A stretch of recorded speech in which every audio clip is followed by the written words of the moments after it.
गाना बा पूरा जमाना पीछे पीछे घूमेला सारा जाना। रउआ लोग के बता दी भैया काला सूट प्रमोद प्रेमी के भैया गाना आगल बाटे और बड़ी कमाल गाना का हुए भैया। गाना भैया रउआ लोग के बता दीजिए लिखले हुए वो भैया प्रमोद प्रेमी और जो गाना गैले वो शिवानी सिंह दोनों मिल के गाना गैले हैं भैया। और गाना का नाम बाटे काला सूट। हाँ हो भैया जब हीरोइन नहीं काला सूट पहनले आई यानी नैन्सी यादव भैया।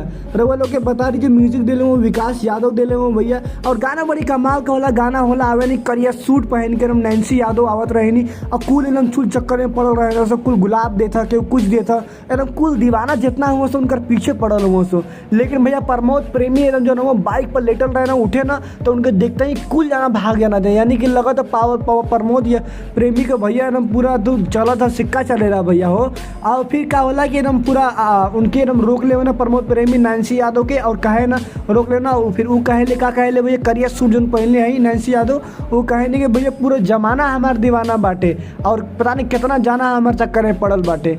तब भैया ऐसा ही कहना मतलब बहुत ज़्यादा एकदम चौनहा थे एकदम नैन्सी यादव और करिया करिया सूट पहन के कहें कि इतना हॉट भी है और लुक बड़ी कमाल का बाटे। लेकिन प्रमोद प्रेमी तो भैया प्रमोद प्रेमी है वो तो भैया वो लोग के बताओ थी कि प्रमोद प्रेमी क्या करे ना भैया। भैया प्रमोद प्रेमी कहे ना कि काला काला सूट पहन के हमारे दिल लेवल लूट हो तू तो मतलब जान। और वो कहा थी नैन्सी यादव कि खाली जब मर्द लोग वो देखे लगे एकदम हमन कितना सेक्सी है जब शरीर देखेला तो वो कहते हो भैया काला सूट पहन के तो हमारे दिल ले लूट ले वो। और तो और भैया तो शादी करे तो ही से करा एकदम तू तो पूरा एकदम जिला हिला के रख ले करिया सूट में एकदम माल लगेलू माल एकदम पूरा कमाल को।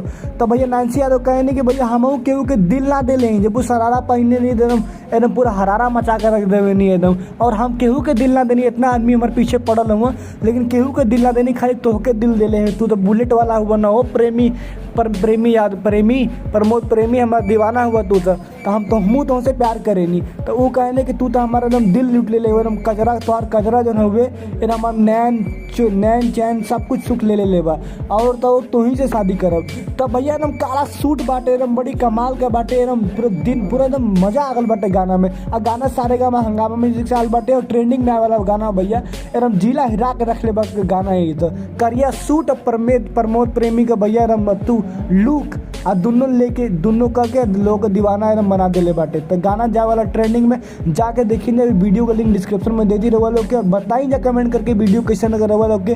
कुल भोजपुरी लेटेस्ट न्यूज़ खातिर रवा लोग चैनल के सब्सक्राइब कर लीजिए। रवा लोग दिखा मेरे दिलदार सब हमारे रवा दोस्त संजय और तब तक खाते भोजपुरिया समाज जिंदाबाद हो भैया।